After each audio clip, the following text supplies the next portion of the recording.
فإذا الصحوة الإسلامية اللي موجودة اللي الآن الحمد لله وجدت من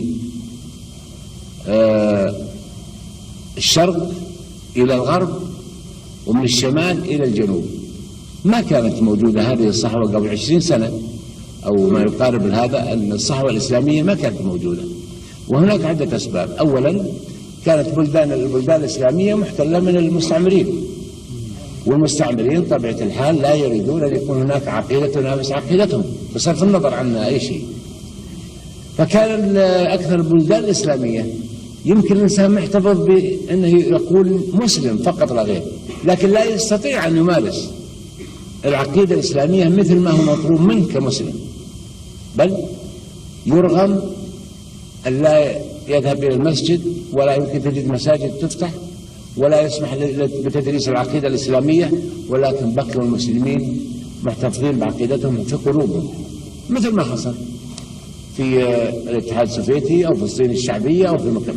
من يصدق اللي يجي يوم من الأيام الاتحاد السوفيتي يفتح أبوابه ويتخلى عن الشيوعية نهائيا، ويفتح أبوابه لمساعدة المسلمين في الاتحاد السوفيتي. أول من قام بمساعدة المسلمين في الاتحاد السوفيتي المملكة العربية السعودية، وقمنا بهالعمل برغبة من الاتحاد السوفيتي.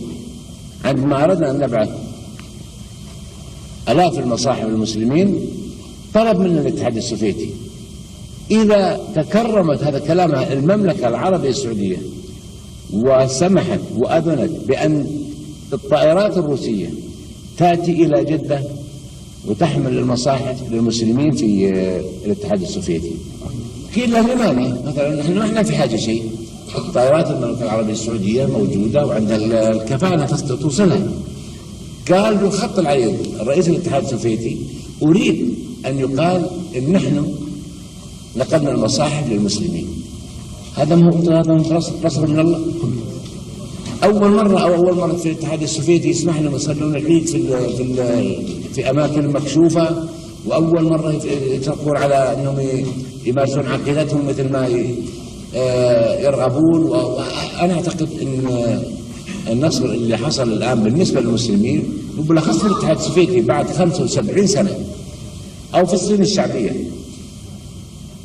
مرة شيء يذكر رئيس جمهورية الصين الوطنية زار المملكة العربية السعودية، وكان يتكلم مع الملك خالد الله يرحمه، وزار قبل بعد على وقت الملك فيصل. فبعد الحديث أمر علي الملك أني أروح مع أوصل إلى مكان معدل للسكن. يقول له أنا في السيارة بواسطة المترجم، قال: أنا أبى أطلب منكم طلب وأنت يمكن تستغرب منه. هذا هو مسيحي. قلت على كل حال الشيء اللي أستغرب منه له جواب، ما في شيء ما له جواب. قال: أطلب منكم أن تكثروا من الدعاة اللي يدعون للعقيدة الإسلامية، وأرجو أن يكونون عندهم إلمام باللغة الإنجليزية. نحن في حاجة إلى دعاة يدعون للعقيدة الإسلامية، نريد أن يكون للمسلمين دور. سألت من باب السؤال رجل مسيحي، قلت: والله على يا فلان أستغرب هذا الطلب، هل هو مجامل منك؟ تدرك أن المملكة العربية السعودية هي في الله أنعم عليها وأكرمها أن تكون في خدمة الإسلام والمسلمين، وجعلها في خدمة الحرمين، في خدمة مكة والمدينة. قال: ليس مجامل، الشيء الوحيد اللي ممكن يحمانا من الشيوعية هي العقيدة الإسلامية. هذا قلت: أنتم مسيحيين؟ قال: نعم مسيحيين، لكن عندنا عدد كبير من الشيوعيين. ما في شيء الآن يسري بشكل قوي جدا مثل العقيدة الإسلامية. قلت: ليه؟ قال: أنا طلعت وقرأت يعني بقدر ما حصلت عليه، ما في فضائل مثل ما موجود في العقيدة الإسلامية. هذا رئيس جمهورية الصين الوطنية. نحن نعلم بدون جدل أنه اشتغلت أيادي، وهي أيادي في الواقع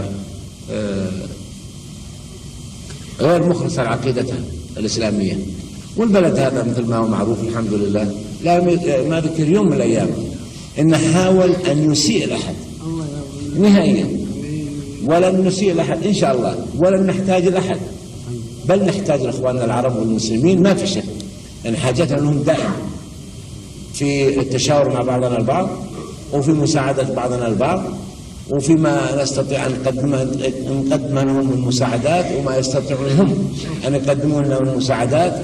تبادل المنافع بين البلدان الإسلامية وبالأخص البلدان العربية المرتبطة مع بعضها البعض، هذا شيء ضروري، شيء ضروري وشيء لها شيء محبب للنفوس.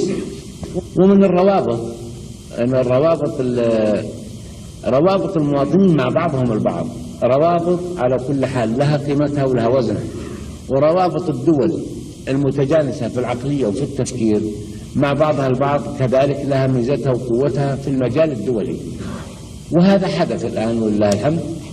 وختاما أرجو من الأخوان أنه ما أتيت بجديد في الواقع أبدا، ما أتيت بجديد. و الأخ سلطان أشكر على أنه قام بقراءة رسالتي التي قرأها أمس، وأشكر أصحاب الفضيلة وأدبائنا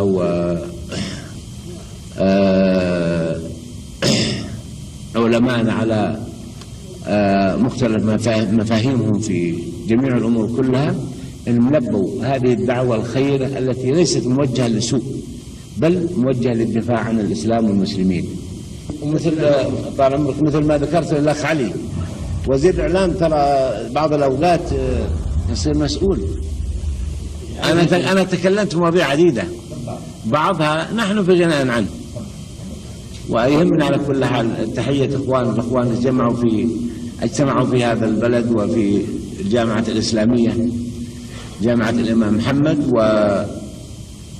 وهذا الاجتماع اللي هو ألفة بين القلوب، قلوب مؤتلفة مع بعضها البعض. وأشكر كذلك الدكتور عبد الله على هذه الدعوة. وأنا طبيعة الحال إذا قلت إن ما عندي علم إلا بعد ما أخبرني إنه وجه الدعوة لأخوانا من الدول الإسلامية أسرني ذلك.